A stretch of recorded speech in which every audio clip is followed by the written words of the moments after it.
that completed the 1213 application, and we had 15,000 of those, it became clear that a number of Dreamers file taxes. Now, this shouldn't be a surprise, but they will have 1040 forms, and they will have taxes that they've paid that they can report on this application. Now, some students will not have paid taxes, but that's true of lots of young people. To file a 1040 as a single person, you have to have something more like $9,000 in income.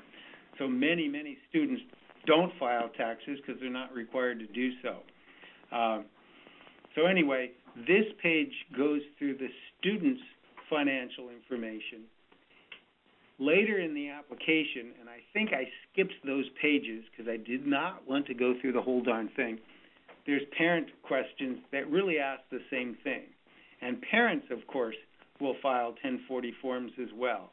Now, in case you're not aware, persons that don't have a Social Security number file federal tax forms, 1040s, using their individual taxpayer identification number, or ITIN. You request this number from the IRS, and then you use it on your 1040 instead of a social. This is important because, and I want to make sure that we're clear on this point, it is expected that financial aid recipients file federal taxes if they are required to do so. So, for example, we're up here in Rancho Cordova, which is right outside of Sacramento. If this student is going to Sacramento State, Sac State might say, hey, we need to verify the income you put on your application, but it looks like you had enough income that you should have filed taxes for the year. And they may require the student to get an ITIN and file those taxes so that they can receive this benefit. And I stop and pause so that that sinks in, okay? In other words, as some have supposed incorrectly, this student population and their parents may be required to file federal tax forms. That's just the way it is, okay? So anyway, we have completed the mandatory fields on here. The student is a single student, and so they don't answer the questions for their spouse. It says it's a required question, question 39, but that's only if they're married. If they're not married, they just leave it blank.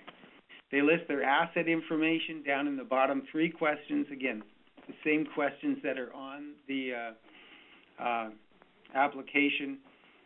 They fill these out as well. Now, what if the parent doesn't file taxes and works under the table? Will they be unable to file the DREAM Act? Well, they definitely can fill out this application listing not tax information, but they would skip down to those questions 38 and 39, and where it says wages, salaries, tips. In other words, if they were paid under the table or above the table, that's where they would put in their income information, okay?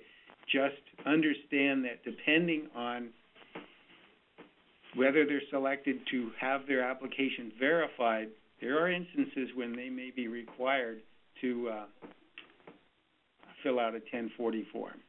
Now, when the student's sitting down and completing this application, they or their parents might not have even filed taxes yet. And so, like the FAFSA, they have to put down the best estimates that they can on this application, and then at a later date go in and update it with the correct 2012 year tax information. Sometimes estimated amounts can be extracted from last year's tax form. Well, you know, if their income's the same, well, how much taxes did they pay last year? And they can use that amount, okay? What we're really saying here is that they should, to the best of their information, prior to March 2nd, so they don't miss that deadline, complete this information so that they have a complete application that can be processed. So anyway, we're getting some real good questions that I'm reading, so I really appreciate you asking those. All righty.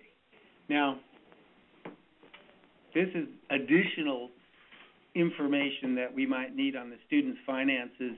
And again, we ask these because they're asked on the FAFSA. So we don't assume that most young students will have received combat pay, but it's on the FAFSA, so we must ask it. Remember that there will be some Cal Grant participants who are in their 20s, 30s, and 40s that may receive benefits by completing this application. So yes, some of them may have been in the military and have more esoteric sources of income like combat pay and so forth, okay?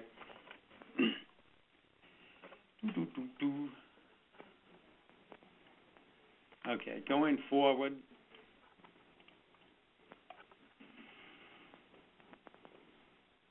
This is the student's untaxed income.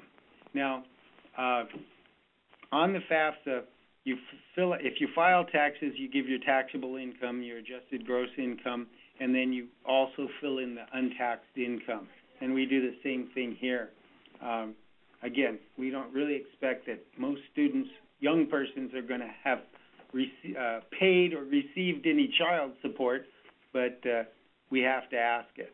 And so just don't let the student get confused by all these boxes that they're not checking.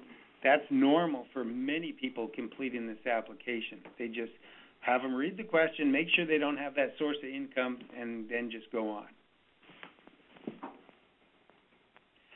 I wanted to point out something that I didn't put on every slide, because I made this as a PowerPoint so that I could show it anywhere at any time, whether I had internet connection or not. But you'll notice it says time left 2413 log out. That's a reminder to the student that they only have so much time to work on this application between saving it. Down at the bottom of the application, when we get there, I'll show you a save button that the student clicks on to save their application.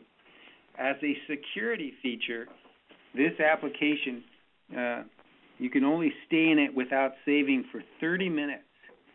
We didn't want somebody walking away from their computer and have someone else come in and then go back and look at all their information. So it does log them out if they don't save for 30 minutes. So this says 2413. If they were to go down and hit save, it would immediately go back to 30 and start the counter all over again. So that's what that little box is there. And it does appear on every page. I just didn't put it on the slide presentation. Now, on the FAFSA and on the DREAM Act application, we have to determine whether or not we need the student's information. We know we need the student's information. We need to determine whether we need the parent's information. Now, on the FAFSA, they will say these are the dependency questions. But when you look at the questions, they don't necessarily have anything to do with whether the student is dependent or not. They simply determine, do we need the parent's information? So these questions, 45 through 54, and there's a few extra, the student either clicks yes or no. Were they born before January 1st, 1990? If they click yes, so when you do the math, they're going to turn 24 during the school year, they don't have to supply their parents' information. Likewise, if they're a married student, if they say yes, they don't have to provide parental financial information.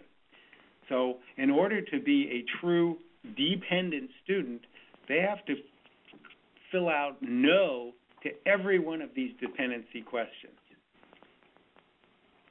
No, no, no, no, no, no. And then on the next page, there's 3 more, okay? So they fill them all in and say no, and we will need their parents' information, okay? I mean, that's the way it works. That's the way dependency is determined. But let me give you an example. The student is 20 years old, and so they were born, 1990, 1992 anyway, and they support themselves, and they get no money from their parents. They are not dependent on their parents. But when you look at these questions, since they were not born before January 1st of 1990, we need their parents' information. So actually, whether they are dependent on their parents is not what determines who supplies parent information. And that's because the basic philosophy is that the parents have a responsibility to pay for their students' education, and so that's the way it's determined. Now, starting with question 58, we have built in some questions that are not on the FAFSA, and that's about the Chafee Foster Youth Grant. This is a program for students who are foster youth and don't have parents. So if they're in that category, we're not asking for parental information, but they can actually use this application to supply us with enough data to consider them for a Chafee grant. And so we built, since this is our application, we built this in, and hopefully that'll help us serve dreamers who are also foster youth.